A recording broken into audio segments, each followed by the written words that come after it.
तो हेलो दोस्तों, केना छी अहाँ सब। अहाँ सबके स्वागत करै छी एक और नया ब्लॉग में। तो आइ चलू अहाँ सबके देखाबे जा रहल छी मिथिला के फेमस प्रसिद्ध तिलकोर के तरुआ। तो चलू अहाँ सबके देखाबै छी तिलकोर के तरुआ केना बनै छै। पहले ई की छै, चाउर के अहाँ पीस ले, मतलब भिजा के फुला देबै कनिक देर पानि में। ओहिके बाद ओकरा मिक्सी में पीस ले बढ़िया से, मोटगर के कनिक बढ़िया से एकदम पीस लेबै। कनी देर फूलल रह देबै जे बढ़िया से पिसा जायत। तो ओकरा पीस के बाटी में निकालि लेब। ओहिके बाद ओहिमे कनिक नून धऽ देबै। ठीक, मतलब देखियौ एते में आधा बाटी में आधा बाटी अथी छै, तो ओहिमे 2-2.5 चम्मच नून धऽ दियौ। ओहिके बाद कनिक हल्दी धऽ दियौ जे कलर बढ़िया आबि जेतै, एकदम पियर। ठीक छै, हल्दी दऽ दियौ। ओहिमे मिरचाई के पाउडर नहि पड़ै छै, ते मिरचाई के पाउडर नहीं देब।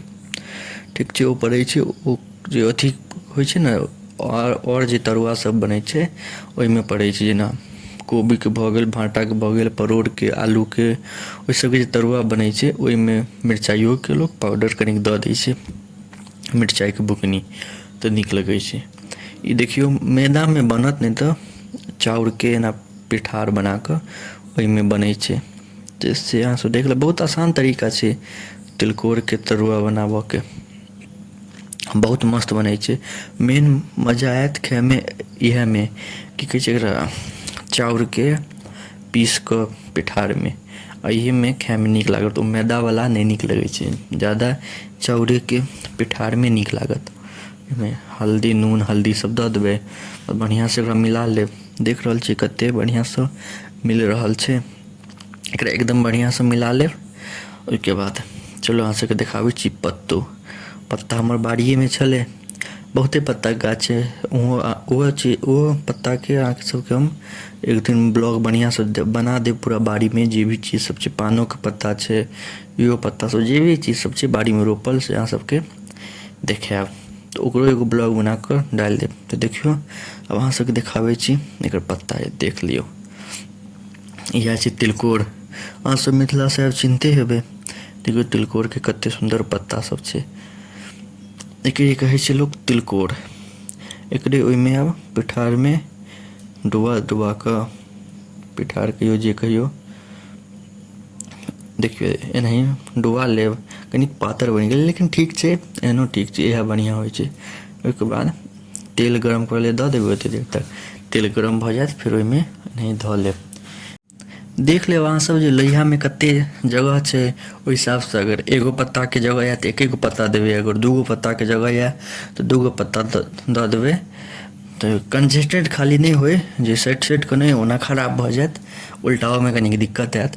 तो जतबे जगह रहत, हम कहब एकेगो के तरब या फिर एकेगो के तरुआ बनायब, एक एक कऽ के निकाले जायब एगो के, आ फिर एगो दे जेबै। देखियौ तो एगो जे देबै तो बहुत बढ़िया से बनत, एकदम मस्त।